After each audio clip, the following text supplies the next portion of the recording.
Phone tapping కేసులో ఒక process ప్రకారమే ప్రభుత్వం ముందుకు వెళుతోంది అని చెప్పారు సీఎం రేవంత్ రెడ్డి. మీడియాతో జరిపిన చిట్ చాట్ లో ఈ కేసు గురించి మాట్లాడారు. ఈ కేసులో విచారణ జరగకుండా అరెస్ట్ చేయలేం కదా అని కామెంట్ చేశారు. ఈ కేసులో కేంద్ర ప్రభుత్వం ఇప్పుడే అనుమతి ఇచ్చింది అన్నారు. ఇప్పటికే ఐఏఎస్ అధికారి అరవింద్ కుమార్ ని సస్పెండ్ చేశామని తెలిపారు. ప్రభాకర్ రావు స్టేట్మెంట్ ని రికార్డ్ చేస్తున్నామని సీఎం రేవంత్ వెల్లడించారు. ఫోన్ ట్యాపింగ్ లో కోర్టు క్లీన్ చిట్ ఇచ్చింది అని హరీష్ రావు అసత్య ప్రచారం చేసుకుంటున్నారు అన్నారు సీఎం. పంజాగుట్టలో ఒక ప్రైవేట్ కేసులో మాత్రమే ఆయనకి క్లీన్ చిట్ వచ్చింది అన్నారు. బీఆర్ఎస్ హయాంలో 6,000 ఫోన్లు ట్యాప్ చేశారు అన్నారు. 2014 జూన్ 2 నుంచి ఇప్పటి వరకు కేటీఆర్, హరీష్ రావు ఏ విచారణ కోరినా సిద్ధమన్నారు సీఎం రేవంత్. మా ప్రతినిధి ప్రభాకర్ దీనికి సంబంధించిన లేటెస్ట్ డీటెయిల్స్ లైవ్ లో సిద్ధంగా ఉన్నారు. ప్రభాకర్, అనేక అంశాల గురించి చిట్ చాట్ గా ముఖ్యమంత్రి మాట్లాడినట్టుగా అర్థమవుతోంది. ఇంకా కీలకమైన అంశాలు ఏం ప్రస్తావించారు సీఎం? రెగ్యులర్గా సీఎం చిట్ చాట్ అంటేనే ఒక స్పైసీనెస్ ఉంటుంది. ఈరోజు కూడా అలానే ఉంది. ఫోన్ ట్యాపింగ్ పైన, ఫార్ములా ఈ రేస్ పైన, అట్లాగే ప్రతిపక్షాల పైన పూర్తి స్థాయిలో కూడా ఫైర్ అయ్యారు. ఫార్ములా ఈ రేస్కు సంబంధించి, ఫోన్ ట్యాపింగ్కి సంబంధించి చాలా కీలకమైన విషయాలని చెప్పారు. కేంద్ర ప్రభుత్వం అనుమతి ఇవ్వడానికే టైం పట్టింది. ప్రాసిక్యూషన్ అనుమతి ఇచ్చిన తర్వాత వెంబటే అరవింద్ కుమార్ను సస్పెండ్ చేశాం, సర్వీస్లో నుంచి రిమూవ్ చేశాం. ఇప్పుడు ప్రాసెస్ ప్రకారంగా అరెస్టులు జరుగుతాయంటూ చెప్పారు. ఫార్ములా ఈకి సంబంధించి కానీ, ఫోన్ ట్యాపింగ్కి సంబంధించి కానీ చాలా లోతుగా ప్రభుత్వం దర్యాప్తు చేస్తుంది. ఎలా పడితే అలా అరెస్టులు చేయడానికి లేదు, ఒక ప్రొసీజర్ ప్రకారమే ప్రభుత్వం వెళ్తుంది అని చెప్పారు. దాంతోపాటుగా దాదాపు 6,000 ఫోన్లను ట్యాప్ చేసింది అప్పటి ప్రభుత్వం.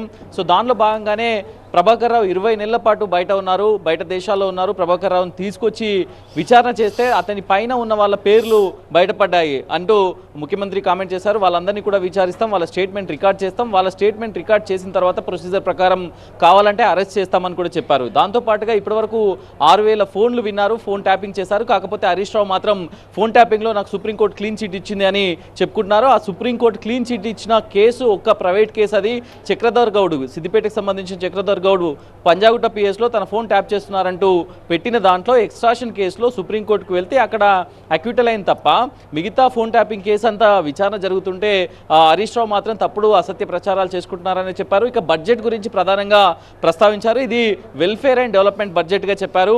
సో దాంతోపాటుగా 3,47,000 కోట్ల అప్పు ప్రభుత్వం ఇప్పటిదాకా చేసింది.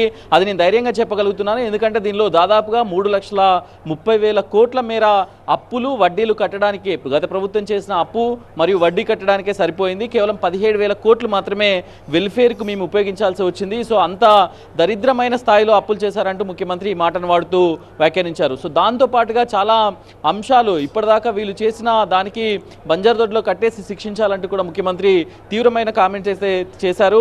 దాంతోపాటుగా క్యాబినెట్ విస్తరణకు సంబంధించి ఒక ఇంట్రెస్టింగ్ పాయింట్ చెప్పారు. మేము ఢిల్లీ వెళ్ళిన ప్రతిసారి క్యాబినెట్ విస్తరణ అంటూ ఎవరికి రాసింది, ఎవరికి తోచింది వారు రాసుకుంటున్నారు అనుకుంటున్నారు. ఢిల్లీ వెళ్ళేది కేవలం క్యాబినెట్ విస్తరణ కోసమే కాదు, ఇప్పుడు ప్రభుత్వం చాలా కంఫర్టబుల్గా నడుస్తుంది, ప్రభుత్వానికి ఎలాంటి డిస్టర్బెన్స్ లేదు. సో కంఫర్టబుల్గా ఉంది. డిప్యూటీ స్పీకర్ పదవి కానీ లేకపోతే మిగతావని నిన్న విప్పులు వచ్చాయి. దాంతోపాటుగా ప్రొసీజర్ ప్రకారం ప్రతిదీ కూడా కంటిన్యూషన్లో భాగంగా వస్తుందంటూ ముఖ్యమంత్రి చెప్పారు. ఢిల్లీలో చాలా పనులు ఉంటాయి, ప్రభుత్వానికి సెంట్రల్కి రాష్ట్ర ప్రభుత్వానికి మధ్య చాలా పనులు ఉంటాయి, కేంద్ర మంత్రులను కలవాల్సి ఉంటుంది, సిఎస్ఎస్ సెంట్రల్ స్పాన్సర్ స్కీమ్స్కి సంబంధించి చాలా ఫోకస్ పెట్టాల్సి ఉంటుంది. వీటన్నింటినీ వదిలేసి క్యాబినెట్ పైన ఒక్కదాని మీదనే ఫోకస్ చేయడం కరెక్ట్ కాదు, అప్రోప్రియేట్ టైంలో దానిపైన కూడా డెసిషన్ తీసుకుంటామనేది అయితే ముఖ్యమంత్రి చెప్పారు. అజారుద్దీన్ ఎమ్మెల్సీకి సంబంధించిన అంశాన్ని కూడా ప్రస్తావనకు తెస్తే, అజారుద్దీన్ ఎమ్మెల్సీ ఏప్రిల్లో ముగుస్తుంది కాబట్టి ఏప్రిల్లో ఇంకా చాలా టైం ఉంది. గవర్నర్కి నిన్న సుప్రీంకోర్టు ఆల్రెడీ డైరెక్షన్ ఇచ్చి ఉంది కాబట్టి ఇప్పుడు గవర్నర్ కోర్టులో బాలుంది.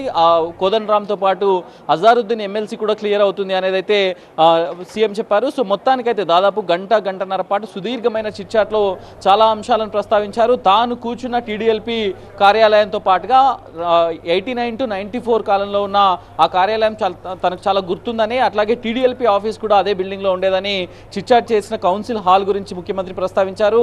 సో చాలా రాజకీయ అంశాలతో పాటుగా తన పర్సనల్ ఎక్స్పీరియన్స్ను కూడా ముఖ్యమంత్రి ఈరోజు చిట్చాట్లో అయితే పంచుకున్నారు. Right, thank you Prabhakar. 2014 June 2 నుంచి ఇప్పటి వరకు కేటీఆర్, హరీష్ రావు ఏ విచారణ కోరినా తాను సిద్ధం అని చెప్పారు CM Revanth. HILT policy, TDR పై ఏ విచారణకైనా సిద్ధమన్నారు. భూ బదలాయింపు ఛార్జీలు వసూలు చేస్తే స్కామ్ అంటున్నారు అన్నారు. ప్రస్తుతం కేసీఆర్ గృహ నిర్బంధంలో ఉన్నారని, అవసరమైతే కేసీఆర్ని పరామర్శిస్తానని అన్నారు. కేబినెట్ విస్తరణపై ఊహాగానాలు తగదు అని కూడా సీఎం రేవంత్ అన్నారు. ఢిల్లీ పోయిన ప్రతిసారి కేబినెట్ విస్తరణ కోసం కాదు అన్నారు. అజారుద్దీన్కి ఎమ్మెల్సీ ఇవ్వడానికి సమయం ఉంది అని చెప్పారు. గవర్నర్ దగ్గర తేల్చుకోమని సుప్రీంకోర్టు చెప్పింది అన్నారు. డిప్యూటీ స్పీకర్ విషయంలో సరైన సమయంలో నిర్ణయం తీసుకుంటామని చెప్పారు సీఎం. ఇక పిల్లలకు బ్రేక్ఫాస్ట్ పథకం తెచ్చినందుకు బీఆర్ఎస్ వాళ్ళు చెవిలో పువ్వులు పెట్టుకుంటున్నారా అని ప్రశ్నించారు. మా ప్రభుత్వం 3,47,000 కోట్ల అప్పు చేసింది అన్నారు. గత ప్రభుత్వం చేసిన అప్పులకు 3,30,000 కోట్ల వడ్డీలు కడుతున్నామని చెప్పి క్లారిటీ ఇచ్చారు సీఎం. తాము చేసిన అప్పుల్లో 17,000 కోట్లు సంక్షేమానికే వాడాము అన్నారు.